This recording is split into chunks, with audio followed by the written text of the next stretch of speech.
Écoutez, ce que je peux vous dire, c'est que c'est un moment merveilleux pour les Sanariens et pour Sanary. Après 15 ans de combat et de parcours difficiles, le casino va enfin ouvrir ici sur ce terrain. J'étais là pour dire tout simplement que ça sera un bonheur pour les Sanariens de voir ce casino ouvrir, parce qu'il y aura de multiples activités pour eux. Ils en profiteront d'abord, parce que ça représente un investissement de 7,5 millions d'euros qui revient de droit à la collectivité. Donc demain, les Sanariens seront propriétaires du casino à l'ouverture au public et pas dans 15 ans. Le casino va verser aux alentours d'1,2 million d'euros par an, je dis bien par an, à la collectivité, ce qui vient renforcer le budget de la commune.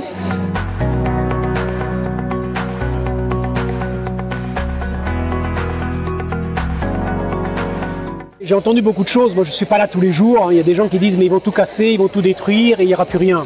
Ce que je peux dire, c'est que depuis le début, monsieur le maire a attiré mon attention et nous a même imposé de conserver l'esthétique locale et l'esthétique de l'environnement du terrain. Le terrain fait 60 000 m².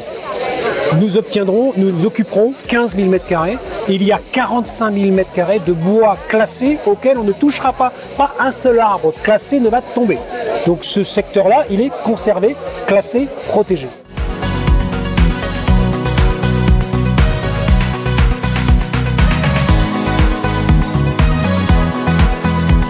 Des entreprises locales qui vont travailler pendant 14 mois. Il va y avoir 30, 40, 50, 60, 70 ouvriers qui vont travailler sur ce chantier. Donc forcément, c'est du travail indirect. Du travail direct également, c'est a priori, sauf évolution de la réglementation, 50 collaborateurs qui vont démarrer.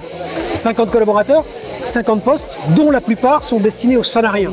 Nous sommes agréés centre de formation. Ça fait 37 ans que je fais ce métier. Je crée donc 15 ou 17 casinos dans ma vie.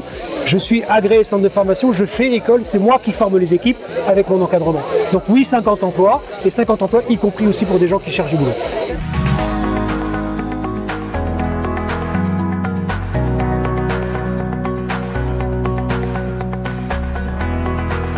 Et en plus, il y a des tas d'activités qui vont se créer. Au niveau des animations, des activités culturelles, des présentations littéraires, des expositions, des conférences, des spectacles. Il y a aussi un restaurant avec une salle de banquet qui peut recevoir jusqu'à 400 couverts. Et puis il y aura également les jeux. Le casino doit aller vers les habitants, le casino doit aller vers les associations locales.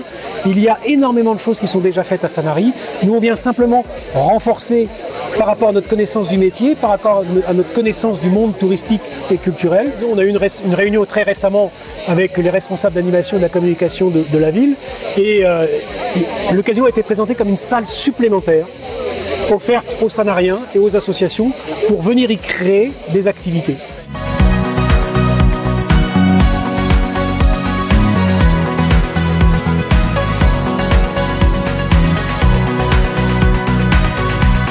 Je me souviens d'une réunion publique il y a quelques années ici, où on avait accusé monsieur le maire d'avoir choisi des mafieux.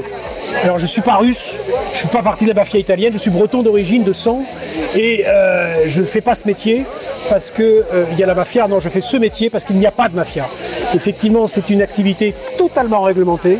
La police judiciaire siège dans le casino, à son bureau, elle est là toutes les semaines, on est contrôlé également par le trésor public. C'est une des activités les plus réglementées en France.